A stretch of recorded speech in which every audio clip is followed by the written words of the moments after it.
ETF index mutual funds నేర్చుకుని stock మార్కెట్లో రాణించాలనుకుంటున్నారా? వెంటనే ఈ నెంబర్కి కాల్ చేయండి.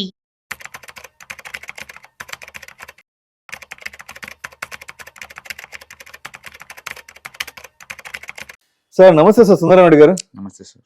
సార్ ఇప్పుడే ఈ స్టాక్స్ కి సంబంధించి లాస్ట్ ఇయర్ స్టాక్స్ ఎలా పెర్ఫార్మెన్స్ చేశాయని దాని గురించి ఒక చిన్న ఆర్టికల్ ఒకటి వచ్చింది సార్. ఇప్పుడు business article 8 out of 10 stocks in the BSE are unable to beat bank deposit returns in this year అంట. సో ఆల్మోస్ట్ BSE లో ఉన్న 10 స్టాక్స్ లో 8 స్టాక్స్ కనీసం బ్యాంక్ FD మీద వచ్చే రిటర్న్స్ కూడా ఇవ్వలేకపోయాయి. అంటే ఆల్మోస్ట్ ఒక 6 to 7% రిటర్న్స్ ఇవ్వలేకపోయాయి. సో ఏంటి అసలు ఏ స్టాక్స్ ఏంటి, దీనికి సంబంధించి కొంచెం డీటెయిల్ గా చెప్పగలరు? బేసికల్ గా స్టాక్ మార్కెట్ ఈక్విటీ అంటే వాలటిలిటీ ఎక్కువ ఉంటుంది. గుడ్ న్యూస్ వస్తేనేమో ధాన్మన్నం పెరుగుతాయి, బ్యాడ్ న్యూస్ వస్తే ధన్మనం పడిపోతూ ఉంటాయి. డెట్ ఫండ్స్ ఏంటంటే 100% గ్యారంటీ ఉండి లో రిటర్న్స్ వచ్చే ఫండ్స్ అండి. వాటితో మనం కంపేర్ చేయకూడదు. ఒక అసెట్ ని ఇంకో అసెట్ తో కంపేర్ చేయకూడదు.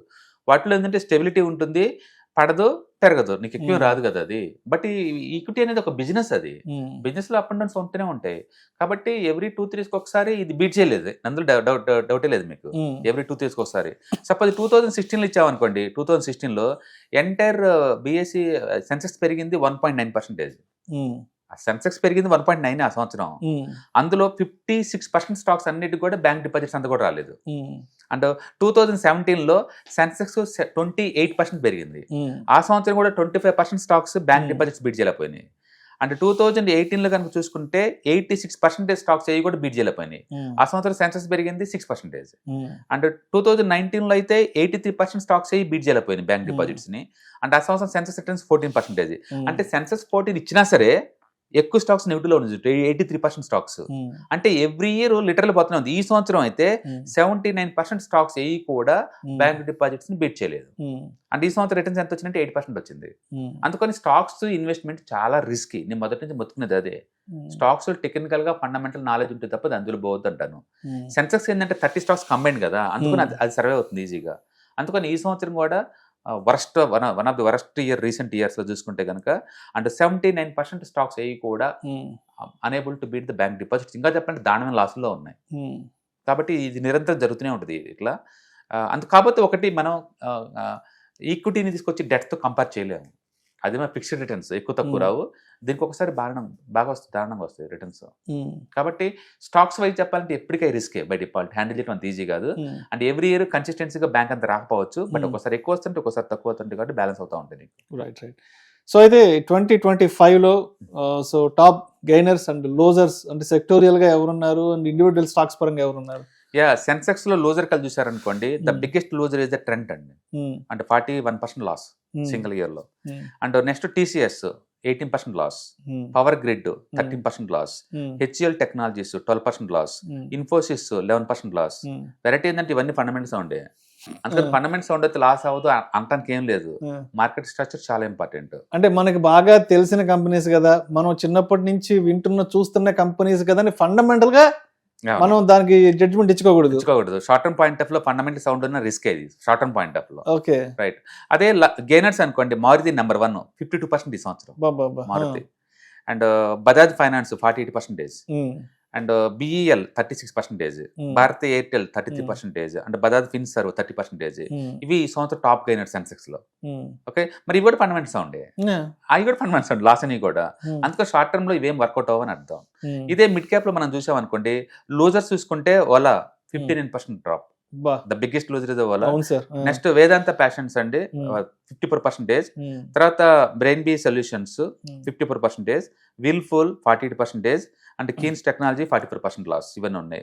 గైనర్స్ కనుక చూసుకుంటే ఈ సంవత్సరం నెంబర్ 1 L&T ఫైనాన్స్ అండి 123% గైన్స్, 123. అండ్ యాక్చువల్ ఫినాన్స్ ఈ సంవత్సరం సూపర్ హిట్ అనమాట. Aditya Birla capital 94% up, and Muthoot finance 78% up, Laurus laboratory 77% up, and AU small finance 75%. అంటే మెజారిటీ మిడ్ క్యాప్ గైనర్స్ అందరూ ఫినాన్స్ కంపెనీస్ ఎక్కువ శాతం, ఎక్సెప్ట్ లారస్ తప్ప. అలాగే స్మాల్ క్యాప్ చూసాం అనుకోండి, అండ్ K&R రైల్వే ఇంజనీరింగ్ అండి 91% లాస్ సింగిల్ ఇయర్ లోనే, 91.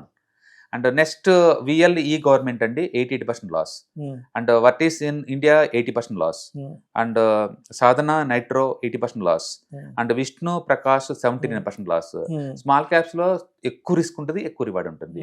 అలాగే గైనర్స్ చూసారనుకోండి, మరి గెయిన్ కూడా ఎక్కువ ఉండాలి కదా. కుపిడ్ ఈ సంవత్సరం 518% పాల్గొట్టు. కుపిడ్ మనం చాలాసార్లు డిస్కస్ చేసాం ఆ వీడియో గురించి, ఫిమేల్స్ కాండోమ్ మ్యానుఫ్యాక్చరింగ్ కంపెనీ. ఈ సంవత్సరం నెంబర్ 1 లో కూర్చొని 500% వచ్చింది 1 year లోనే. Huge demand. Next Force Motors అండి, ఆల్మోస్ట్ 183%.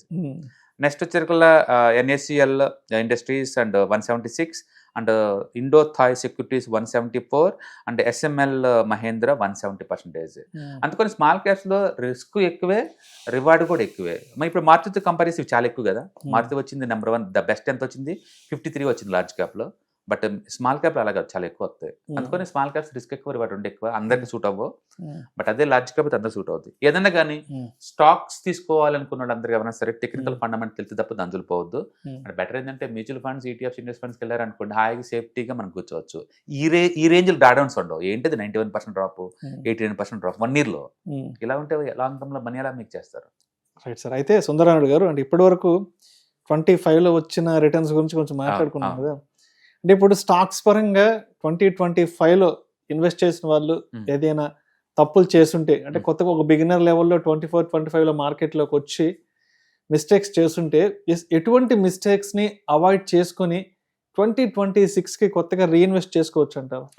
మీకు స్టాక్ సంబంధించిన అయితే టెక్నికల్ ఫండమెంటల్ ఇంప్రూవ్ అవ్వండి, నాలెడ్జ్ని వాటికి అప్లై చేసుకోండి. అదే నీకు మార్కెట్లో డబ్బులు సంపాదించాలనుకుంటే స్టాక్సే అవసరం లేదు కదా. Mutual fund, ETF, index funds ఉంటాయి కదా, వాటికి షిఫ్ట్ అవ్వండి. అది చాలా ఈజీ. అండ్ మీ టాలెంట్తో సంబంధం లేకుండా అక్కడ ఫండమెంటల్ టాలెంట్తో నీకు డబ్బులు వచ్చి పడుతుంటాయి. రిస్క్ తక్కువ, రివార్డ్ ఎక్కువ. రెండోది, స్టాక్స్ షార్ట్ టర్మ్ పాయింట్ లో నువ్వు బై సెల్ చేస్తుంటే ప్రాఫిట్ మీద 20% ట్యాక్స్ కట్టాల్సి ఉంటుంది. మ్యూచువల్ ఫండ్ ఫండమెంటల్ ట్యాక్స్ కట్టే పని లేదు, టోటల్ 0 అయ్యి. కాబట్టి ఇండియాలో ద బెస్ట్ అసెట్ అంటే మ్యూచువల్ ఫండ్స్ బై డిఫాల్ట్. అందుకని కొత్త వాళ్ళు, బిగినర్స్ ఎవరన్నా మార్కెట్లో కనుకోండి, ఈ సంవత్సరం స్టాక్స్లో డబ్బు లాస్ అయి ఉంటే, ఒకటి నాలెడ్జ్ ఇంప్రూవ్ చేసుకొని బెటర్ వాటికి మూవ్ చేయడం ఒక పద్ధతి, లేదా కంప్లీట్గా పోర్ట్ఫోలియో క్లోజ్ చేసుకొని మ్యూచువల్ ఫండ్స్ మూవ్ అవటం రెండో పద్ధతి. ఈ రెండింటిలో ఏమైనా చేసుకోవచ్చు. ఎందుకు ఈ సంవత్సరం కూడా మన ఎనిబడి ట్రేడ్లో 5 ట్రేడ్లు చేసాం, ఒక ట్రేడ్ కూడా ఫ్లాప్ అవ్వలేదు కదా, ఎంత అమౌంట్ వచ్చింది కదా. బికాజ్ అప్పుడు నువ్వు డైరెక్ట్ స్టాక్స్ డీల్ చేయట్లేదు, అక్కడ కపుల్ ఆఫ్ స్టాక్స్ తో డీల్ చేస్తున్నావు. అందుకని రిస్క్ ఎలా ఉందో మీకు క్లారిటీ ఉంటే చాలు, మార్కెట్ తో ప్లే చేసుకోవచ్చు. మార్కెట్ దూరంగా ఉండే బదులు రిస్క్ ఎలా వస్తుందో తెలుసుకొని దాన్ని అవాయిడ్ చేసుకోవడం బెటర్ అనమాట. Sir, January 10th, 11th educative webinar conduct చేయబోతున్నారు. సో ఈసారి ఎటువంటి కంటెంట్ తో ఆడియన్స్ ముందుకు రాబోతున్నారు, ఎటువంటి నాలెడ్జ్ షేరింగ్ చేయబోతున్నారు? ప్రతిసారి మనం మంత్లీ 2 times కండక్ట్ చేస్తూ ఉంటామండి ఆన్లైన్ వెబినార్స్. దీంట్లో మనకి ETFs, index funds, mutual funds అవంటే ఏంటి, వాటిని మనం ఎక్కడి నుంచి ట్రాక్ చేసుకోవచ్చు, అండ్ మీకు ట్రేడింగ్ అకౌంట్ అంటే ఏంటి, డిమాట్ అకౌంట్ అంటే ఏంటి, వాటిలో మనం ఎలా వీటిని చేసుకోవచ్చు, అలాగే CDSL లేదా NSDL వాటి నుంచి ఎలా ట్రాక్ చేసుకోవచ్చు, మీకు వీటన్నిటికీ మీకు ఐడియా జనరేట్ అవుతుంది అనమాట. చాలా మంది స్టాక్ మార్కెట్ అంటే ఎక్కడ బిగించేయాలి, ఎలా బై చేయాలి, ఎలా సెల్ చేయాలి, ఏట్లో చేసుకుంటే సేఫ్టీ ఎక్కువ వస్తుందని చెప్పేసి ఎంక్వైరీ చేస్తూ ఉంటారు. అలాంటి వాళ్ళకి ఏంటంటే ఈ ప్రోగ్రామ్ ఒక ఫౌండేషన్ లాగా వచ్చింది అనమాట. అందుకని మీరు ఆల్రెడీ ఎంతకంత నాలెడ్జ్ ఉన్నా, అస్సలు నాలెడ్జ్ ఏం లేకపోయినా మార్కెట్ గురించి, అంటే రిస్క్ లేకుండా ఈ మార్కెట్ ని హ్యాండిల్ చేయాలంటే మనకున్న ఆప్షన్ ఏంటంటే ETFs, ఇన్వెస్ట్మెంట్స్, మ్యూచువల్ ఫండ్స్ అనమాట. కాబట్టి మీరు స్టాక్ మార్కెట్ ని ఎక్స్ప్లోర్ చేయాలంటే మాత్రం ఒక స్టార్టింగ్ స్టెప్ గా, లేదా ఎక్స్పీరియన్స్ ఉన్న వాళ్ళకి కొంచెం అడిషనల్ మనీ మేక్ చేయడం కోసం ఈ ప్రోగ్రామ్ బాగా యూజ్ అవుతుంది అనమాట. Total 2 days program and 6 hours training దీంట్లో. అంటే January 10th, 11th 2 days లో కండక్ట్ చేస్తారు. ఎవరికైనా ఇంట్రెస్ట్ ఉంటే కింద నెంబర్ స్క్రోల్ అవుతున్న నెంబర్ కి పింక్ చేసుకుంటే సీట్ కన్ఫర్మ్ చేస్తారు అనమాట. Thank you sir, thank you so much Sundaranaidu గారు. రైట్.